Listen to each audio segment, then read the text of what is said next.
movement to make it happen around the world. And that's what happened. The group had this discussion, developed this common understanding.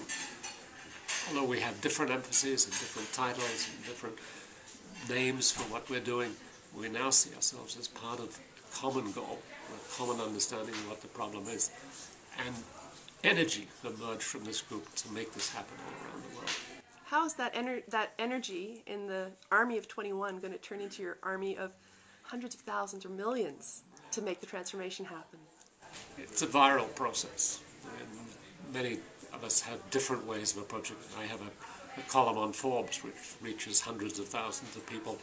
Jürgen has a group of his management 3.0 group, very large group.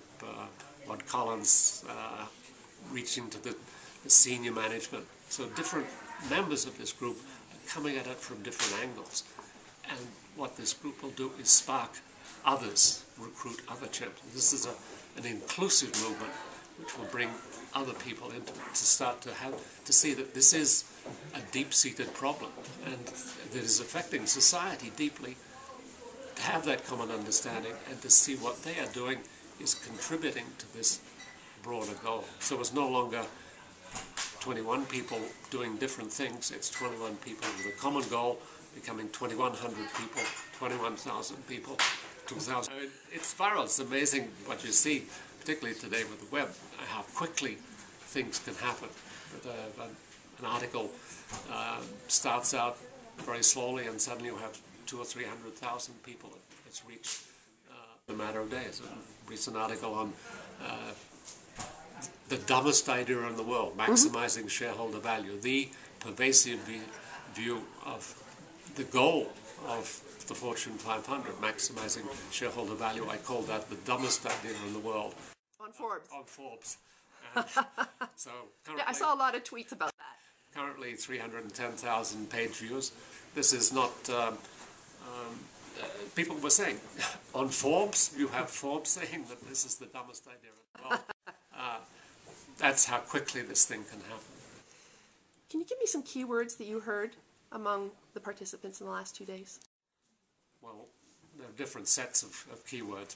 One set of keywords, this is about delight, delighting the customer, about creating happy employees, about creating joy in the workplace, even beauty in the workplace. That is the underlying meaning of why this is so attractive to people and why it will ultimately triumph. But it's also about when you get companies into this mode, they make an awful lot more money. For themselves, for the employees, for society, these are hugely profitable. When you see companies that can delight their customers, like Apple, Amazon, or Salesforce, they are much more profitable than these tired old firms like GE, which has lost 60% of its share value in the last 10 years, or Walmart, which is struggling just to stay afloat.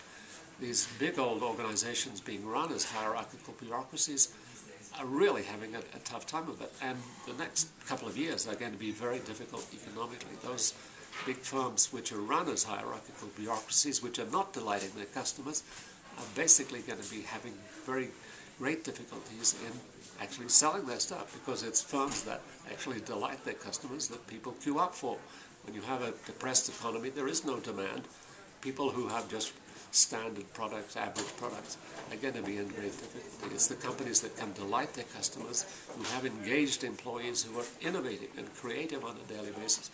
Those are the companies that are going to be hugely successful. So this is not just about delight and joy and happiness. This is about running companies in a much more productive way, much more profitable for the companies themselves, much more profitable for the shareholders. One of the tragic things about running the organizations in the way they are, although it's said to be about maximizing shareholder value, the shareholders are actually those who are not getting fair value. They are getting the short end of the stick because the companies are becoming less and less productive. So this is a very different way of running organizations, and those were the themes that we were talking about in the context of this meeting. It's the human side, but it's also the financial side, and having those things converge. If it was a choice between either keeping the employees happy or either delighting the customers or either making more money, this is about doing all three of those things at once. If it was a choice, could be a hard decision, and that's what the Walmarts and the GEs are having to decide, because the way they're running the organization, you have to choose. If you try to improve the happiness of the employees, it costs more money. This is a way of running organizations that achieves all of those, maximizes all of those at the same time. Sounds like a dream. Is it real anywhere? Go to Apple, look at Apple's share price. Go to Amazon, look at their share price. Go to Salesforce. You can see this in hard numbers. This is not a dream. This is actually happening. And there are many, many companies around the world, many of you haven't heard of. Small companies, medium-sized companies. I talk about famous companies like Apple and Amazon, and so people can understand Apple, that if you are actually getting an iPod, you actually want it. I mean, no one asked Steve Jobs to deliver one, but once he delivered it, then you had to have it. An iPhone, people line up for it. An iPad, people are lining up for it. He doesn't have to depend on an economy which is generating demand. He is generating delight in the customers so that they want the product and line up for it. So that way of running organizations generates delighted customers. You can see that. Go into any Apple store, talk to those employees in the store, you can see they are actually having a ball. And you look at the share price, you look at the returns that Apple has achieved, you can see you have that trio of things converging. That's what this is inevitable. It's not whether it's going to happen, it's when it's going to happen. Is it going to happen quickly and simply and intelligently, or is it going to be handled in this horrible way with companies firing people and gradually going down the drain and then eventually declaring bankruptcy? This is a whole new way of running organizations. It's a new century, and it's going to be different, and it's going to be much better. You can look at the 20th century as an experiment in treating people as machines. What could we accomplish if we treated people like machines, if we treated customers like eyeballs and demand, and we treated employees like resources? What could we achieve? Well, we did achieve for a period certain improvement in living standards, but at the end of it, people were miserable. Customers were frustrated, employees were depressed, they were dispirited by that way of working. As a way of running civilization, this was not a good, sustainable way. This is about running the world in a different way. So this is not a small idea. It's a large idea, and it needs champions, and that's what we were here at STOS to make this movement happen in an intelligent, elegant, simple, and beautiful way. So how will you champion it next? What's next for you? On a daily basis, I write my blog. I support this group that has now gone into action. I look around in here and I see people in the group doing different parts. They're building a website, they're writing a communique.